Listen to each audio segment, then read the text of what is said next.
এই সমাজের মধ্যে মা বাবার সাথে খারাপ ব্যবহার করার মতো ছেলে পেলে অনেক বেশি, অনেক বেশি। যারা মা বাবাকে মা বাবা মনে করে না, মা বাবাকে ওই ধরনের আচরণ করে না যে আচরণের কারণে মা বাবা সন্তুষ্ট হবে। আর রাসূল সাল্লাল্লাহু আলাইহি সাল্লাম বলেছেন, যে সন্তানের উপর মা বাবা সন্তুষ্ট ওই সন্তানের উপর স্বয়ং আল্লাহ সন্তুষ্ট।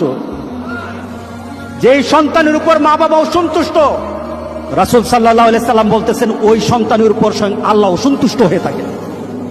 আছে কিনা সমাজে? আছে। আরে মা বাবার চেহারা, মা বাবার মুখে হাসি ফুটে না, মা বাবার মুখে হাসি ফুটায় না। ছেলে বিদেশে থাকে, মা বাবার মুখে হাসি ফুটাতে পারে না। ছেলে ভালো চাকরি করে, মা বাবার মুখে হাসি ফুটাতে পারে না। ছেলের ঘরে ভালো রান্না থাকে, মা বাবা সন্তুষ্ট হতে পারে না। ওই সন্তান যত বড় নামাজি হোক, আজকের জুমার নামাজে